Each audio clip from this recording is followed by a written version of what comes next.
सुनो, देखो भाई, तो देखो अब यहाँ पे हम लोगों ने बिल्कुल अभी अभी रिसेंटली क्या कहाँ तक कंप्लीट करा है कि melting point boiling point same सा ही रिश्ता कुछ एंथैल्पी ऑफ एटोमाइजेशन का भी निकल के आ रहा है। तो हमें क्या देखना, जो इलेक्ट्रोड पोटेंशियल ना वो एक फैक्टर पे डिपेंड करता नहीं है, तो बाकी फैक्टर्स पे भी डिपेंड करता है। तो हम उसको पढ़ते हैं जरा, अब आगे इसमें क्या बातें आपकी दी हुई है। तो दो टॉपिक बिल्कुल अपने क्लियर हो चुके हैं, ठीक है। अभी तक जो भी गेम चल रहा है सारा वो किसके ऊपर चल रहा है, नंबर ऑफ अनपेयर्ड इलेक्ट्रॉन्स पे बेसिकली सारी बातें टिकी हुई थी, राइट। अब इसके अंदर आगे क्या दे रखा है, variation in atomic and ionic size of transition energy. एक ना क्लासिकल पोर्शन है ये, सदाबहार वाला पोर्शन है कि यहाँ से एक क्वेश्चन जरूर बनने का चांस होता है आपका, ठीक है, बहुत ही ज्यादा इंपॉर्टेंट है। अब आप कहोगे सर ये जो टॉपिक आप पढ़ा रहे हो मत ही पढ़ाओ, हमें तो पता है इसका मतलब। कैसे मतलब पता है, देखो अगर हम पीरियोडिक टेबल में चलते हैं यहाँ पे, तो आप लोगों ने ना चैप्टर नंबर 3 11th क्लास में एक बात क्या पढ़ रखी है कि sir top to bottom size increase होता है क्योंकि शेल बढ़ रही है, और left to right size decrease होगा क्योंकि शेल तो सेम ही है, पर इफेक्टिव न्यूक्लियस चार्ज यानी कि न्यूक्लियस के अंदर प्रोटॉन है वो बढ़ रहे हैं। हाँ मैं भी गलत थोड़ी ना कह रहा हूँ, ठीक कह रहा हूँ बिल्कुल, आपके बात बिल्कुल ठीक है। लेकिन यहाँ पे हमें जो ध्यान देना है वो क्या है कि हम लोग बड़े खुश थे, हमने कहा सर यहाँ पे जो स्कैंडियम है ना, स्कैंडियम को छोड़ो चलो यहाँ पे बीच में रहते हैं, सर जो वेनेडियम है ना, वेनेडियम के बाद क्या आता है आपका एनबी, है ना, इसका नाम है आई थिंक नियोबियम, ठीक है, और फिर टी आता है, ठीक है। चलो, तो यहाँ पे जो प्रॉब्लम आएगी ना वो आपको कॉन्फ़िगरेशन से देखनी है। कॉन्फ़िगरेशन भी काफी इंपॉर्टेंट चीज है। देखो वेनेडियम से जब हम एनबी के अंदर गए तो 18 इलेक्ट्रॉन ऐड होते हैं, फिर यहाँ पे कितने हुए 32, फिर यहाँ पे कितने हुए 32। ऐसा क्यों हुआ, वेनेडियम से नियोबियम पे जाने में ना पी के भी ऐड होते हैं, ठीक है, और फिर ये एस के भी ऐड होते हैं और डी के भी ऐड हो रहे हैं, तो 18 हो गए। देखो पी में कितने 6 और 2 8, और फिर डी के 10, तो 10 और 8 18, तो इसलिए 18 ऐड हो रहे हैं। लेकिन जब हम नियोबियम से टीए के ऊपर जाएंगे ना, तो एलिमेंट भाई एफ एफ के इलेक्ट्रॉन भी ऐड हो रहे हैं। भाई 18 में 14 ऐड करो कितना होगा 32, राइट। तो बात ना यही आती है, प्रॉब्लम इनके अंदर यही है कि वेनेडियम से जब एनबी के ऊपर जाएंगे, मतलब 3D सीरीज से जब हम लोग 4D सीरीज में जाएंगे, तो इलेक्ट्रॉन डी के भी ऐड हो रहे हैं, और 4D से 5D में जाने पे इलेक्ट्रॉन एफ में भी ऐड हो रहे हैं, और 5D से 6D में भी एफ में भी ऐड हो रहे हैं, और डी में तो इनमें है ही, एफ डी दोनों में ऐड हो रहे हैं इसके अंदर। तो यही चीज हमें ध्यान देनी है भाई, इस एफ के इलेक्ट्रॉन आने की वजह से और डी के इलेक्ट्रॉन आने की वजह से दिक्कत क्या आई। अब दिक्कत को समझने के लिए हम लोग सीधा सीधा कहाँ पे चलते हैं, ग्राफ के ऊपर चलते हैं। अगले पेज हमको ग्राफ दे रखा है, जो ग्रीन कलर वाले वो देखो क्या है, स्कैंडियम टाइटेनियम वेनेडियम, तो ग्रीन वाले स्कैंडियम वाले हैं। मतलब ये आपको यहाँ पे एक 3D सीरीज दी है, देखो ये 3D सीरीज है। आपको सर ठीक है, अब मान लो हम निकल पे रहते हैं, नहीं तो हम इसी पे आते हैं वेनेडियम वाले पे। 3D सीरीज का वेनेडियम है, साइज कम है, वेनेडियम सीरीज से क्या आएगा नवाब एनबी, उसका साइज बढ़ गया, ऐसा होता भी है, टॉप टू बॉटम जाते साइज बढ़ता है। पर सर एनबी से जब हम टीए के पास गए तो साइज बढ़ा ही नहीं ज्यादा, लगभग लगभग साइज सेम हो गया। तो क्वेश्चन यहां से बनता है क्लासिक कि 4D सीरीज, ये कौन सी सीरीज थी ब्लू वाली 4D, ग्रीन वाली कौन सी है और ये ऊपर वाली 4D से 5D में जाने पे साइज बढ़ा क्यों नहीं, कांस्टेंट साइज क्यों हो गया, ये क्वेश्चन आपका बनता है। इसको समझना हमारा अभी का इस क्लास का टारगेट है, ठीक है। और आसान ही है, लगभग मैं आपको बता ही चुका हूं पहले ही, बस मुझे पढ़वा के फॉर्मेलिटी, डी में और एफ में इलेक्ट्रॉन होता है, ठीक है, बता चुका हूं आपको, हिंट दे चुका हूं, बस फॉर्मेलिटी करनी है अभी हमें टेक्स्ट पढ़ के। तो जरा पढ़ लेते ताकि हमारी लाइन कम से कम एटलीस्ट एक बार क्लास में कवर हो जाए, फिर रिकॉर्डिंग्स अवेलेबल होंगी ताकि आप रिवाइज कर सकते हो इसको पूरे साल, ठीक है।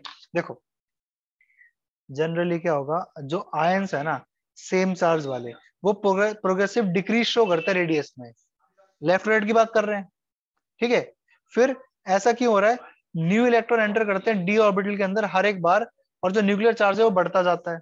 मतलब यहाँ पे कुछ नहीं कह रहे, लोग कह रहे हैं कि लेफ्ट टू राइट जाओ, जेड बढ़ता बढ़ता जाएगा, पर डी तो वही है, उसमें एक एक इलेक्ट्रॉन ऐड होता जाएगा, तो उससे क्या होगा, जेड बढ़ रहा है लेकिन नया इलेक्ट्रॉन सेम उसमें आ रहा है। मान लो 3D, ये डिस्टेंस है 3D का, इलेक्ट्रॉन इसमें आता जा रहा है, और न्यूक्लियस के अंदर चार्ज बढ़ता जा रहा है, तो जो बढ़ता हुआ न्यूक्लियस का चार्ज है वो इन इलेक्ट्रॉन को अच्छे से खींचेगा फिर और अच्छे से। मतलब वो बात होगी कि लेफ्ट टू राइट जाते साइज डिक्रीज हो रहा है, उसका रीजन क्या था, न्यूक्लियर चार्ज बढ़ रहा है लेकिन शेल हमारा वही है। अब वो शेल पास में ही है तो न्यूक्लियस पावरफुल होता जा रहा है, वो शेल को खींच लेगा वो। आ रहा है समझ में लॉजिक आ रहा है इसका ये वाला? वही मतलब टेंथ टेंथ क्लास में भी यही लॉजिक देते हैं, टेंथ में भी, 11th में, 12th में, हर जगह सेम लॉजिक है इसका। ठीक है, ठीक है भाई। अब देखो आगे, अब नेक्स्ट इसके अंदर क्या दे रखा है यहाँ पे कि यहाँ पे हम एक चीज ध्यान देने की, शील्डिंग इफेक्ट क्या होता था। शील्डिंग इफेक्ट का एक आप दिमाग में क्या हिसाब लगा सकते हो कि भाई ये थे हमारे बाहर के इलेक्ट्रॉन यहाँ पे इस जगह, ठीक है, ये चीज, ठीक है भाई, ये आपके इलेक्ट्रॉन्स है बाहर वाले। अंदर क्या होते हैं, कुछ अंदर के इलेक्ट्रॉन्स होते हैं, मैं इसको रेड ब्लैक डॉट से बनाता हूँ अंदर के इलेक्ट्रॉन्स को, ये अंदर के इलेक्ट्रॉन्स हैं। और बीच में क्या मिलता है इसके अंदर हमें, न्यूक्लियस। न्यूक्लियस क्या करता है भाई, इलेक्ट्रॉन को खींचने की कोशिश करेगा अपनी तरफ, ठीक है, न्यूक्लियस जो है वो इलेक्ट्रॉन को अपनी तरफ खींचेगा। और ये जो इलेक्ट्रॉन्स है इनको क्या करेंगे, रिपेल करेंगे यहाँ से। तो भाई अगर ये अच्छे से रिपेल करेंगे, ये वाले इलेक्ट्रॉन्स हैं वो अच्छे से रिपेल करेंगे, तब न्यूक्लियस इनको खींच नहीं पाएगा ज्यादा बाहर वालों को। पर अगर अंदर वाले इनको रिपेल करेंगे ही नहीं अच्छे से, शील्ड करना था, ढाल की तरह काम करना था, अगर वो शील्डिंग अच्छे से देंगे ही नहीं तो न्यूक्लियस तो क्या करेगा, खींचेगा वो तो, एटम के साथ थोड़ा सा क्या हो जाएगा, छोटा।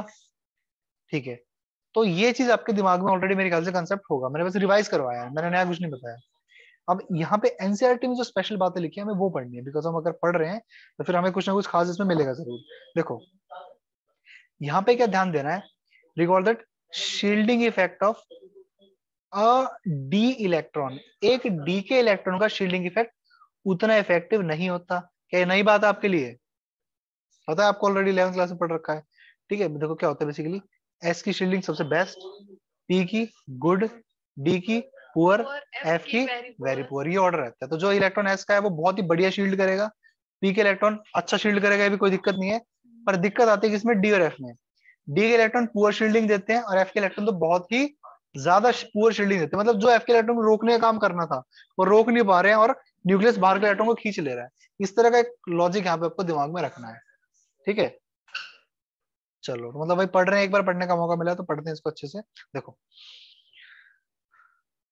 ठीक है, तो हम क्या बात कर रहे थे, शील्डिंग एक डी इलेक्ट्रॉन की ज्यादा इफेक्टिव नहीं होती है, ठीक है। चलो तो क्या होगा, इससे फर्क क्या पड़ेगा, नेट इलेक्ट्रोस्टैटिक अट्रैक्टिव, मतलब जो न्यूक्लियस खींच रहा है ना वो क्या होगा, बढ़ जाएगा। Net electrostatic attraction between nuclear charge and outer most electron increases, मतलब न्यूक्लियस ने बाहर के इलेक्ट्रॉन को अच्छे से खींच लिया और जो आयनिक रेडियस है वो छोटा हो गया। मतलब ये न्यूक्लियस था, ये अंदर के इलेक्ट्रॉन थे, ये बाहर का था, अंदर वाले शील्ड अच्छे से कर नहीं पाए, बाहर के इलेक्ट्रॉन्स को न्यूक्लियस ने खींच लिया, साइज क्या होगा, थोड़ा सा छोटा, रेडियस कम हो गया। यहाँ तक लिखा समझ में आ गया, क्लियर है बिल्कुल, बताओ ठीक है, आ रहा समझ में। उसके बाद क्या हुआ, ऐसा ही ट्रेंड आपको ऑब्जर्व होगा एटॉमिक रेडियम में, किसमें, एक गिवन सीरीज में, पूरी सीरीज में ऐसा ही रहने वाला है। अच्छा, लेकिन यहाँ पे बात क्या है, अगर हम एक सीरीज की बात करें, सीरीज मतलब लेफ्ट टू राइट इस तरीके से, उसके अंदर जो वेरिएशन है वो काफी कम आती है।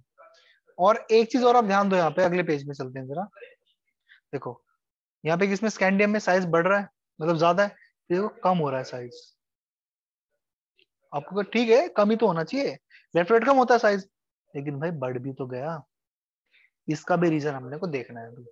तो लेफ्ट टू राइट साइज कम हो रहा है पर उतना डिक्रीज नहीं आता जितना आना चाहिए, और फिर आखिर में जाकर साइज बढ़ भी रहा है इवन, ठीक है, क्योंकि डी में जब काफी ज्यादा इलेक्ट्रॉन्स हो जाते हैं ना वो शील्डिंग कर देते हैं, फिर ये बात होती है। पर हम उसको पढ़ेंगे एक बार, हम तो पढ़ के देखेंगे, ठीक है, डायरेक्टली तो क्या बताना आपको, पढ़ते हैं पहले इसको एक बार अच्छे से, इसको मिटा देते हैं सब कुछ। चलो तो यहाँ पे आगे क्या दे रखा है इसके अंदर, कितना देख, कितने डिटेल में पढ़ना पड़ रहा है इसको, है ना।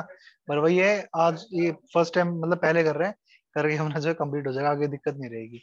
अब देखो एक इंटरेस्टिंग पॉइंट यहाँ पे क्या आ रहा है कि अगर हम एक सीरीज को कंपेयर करें दूसरी एलिमेंट की सीरीज से, तो जो कर्व है ना वो 3D वालों से 4D में तो इंक्रीज हो रहे हैं, लेकिन 5D में इंक्रीज नहीं हो रहे, आपको दिखा चुका हूँ ऑलरेडी। फिर 3D से 4D में जा रहे साइज बढ़ रहा है, पर 4D से 5D में जाते हो साइज उतना नहीं बढ़ रहा। अब इंपॉर्टेंट सेक्शन शुरू हो जाता है, अब ध्यान से देखना। बस ये थोड़ी सी नीचे की 4-5 लाइनें, ऊपर की 3-4 लाइनें अगले पेज की, वो आपको ध्यान देनी है बस। क्लियर, आगे बढ़ते हैं इसमें। देखो, हाँ ये कह रहे हैं कि भाई 4D सीरीज का जो साइज है ना, वर्चुअली सेम सा ही होता है 5D वालों की तरह। अब ऐसा क्यों हुआ, तो वही देखना है। This phenomena is associated with the intervention of, अब भाई 4f इलेक्ट्रॉन आ गए हैं, ये तो करेंगे बिल्कुल निकम्मे, कोई शील्डिंग करेंगे ही नहीं।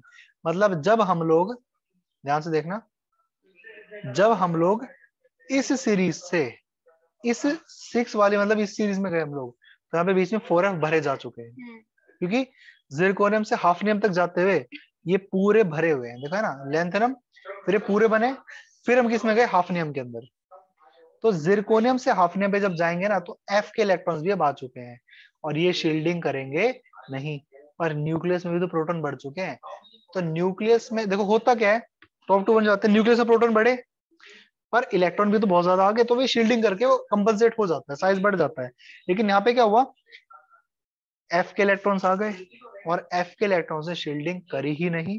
इस वजह से हाफनियम का साइज जो है वो बढ़ने की बजाय क्या हो गया, थोड़ा सा छोटा, और छोटा होकर के जिरकोनियम के बराबर सा ही आ गया। मतलब बेसिकली 4D सीरीज और 5D सीरीज का साइज लगभग लगभग क्या हो गया, सेम। अभी तक के लिए आप रीजन क्या दे सकते हो, due to the intervention of F electrons. F electrons fill हो गया कैसे, तो due to the filling of F electrons and their very poor shielding effect, size क्या होगा, लगभग कांस्टेंट। लॉजिक समझ में आ रहा है, ये चीज आ गई, मतलब बड़ा सही सा रीजन है यहाँ पे। बट स्टिल आगे बढ़ते हैं इसके अंदर, चलो फिर दैट मस्ट बी, हाँ ठीक है। अब यहाँ पे क्या है, जो फिलिंग है 4f इलेक्ट्रॉन की 5D से पहले, उससे क्या होता है, उससे क्या रिजल्ट निकलता है, regular decrease in the atomic radius called as lanthanoid contraction. तो यही आपके लेंथेनॉइड कॉन्ट्रैक्शन काफी इंपॉर्टेंट वर्ड है, कि यहाँ पे क्या हुआ, 4D सीरीज से 5D सीरीज में गए तो साइज हो गया कांस्टेंट, क्योंकि हमें उम्मीद थी कि 5D का साइज बढ़ना चाहिए, पर वो बढ़ने की वजह क्या हो गया, कम, और घट करके इनके बराबर ही आ गया।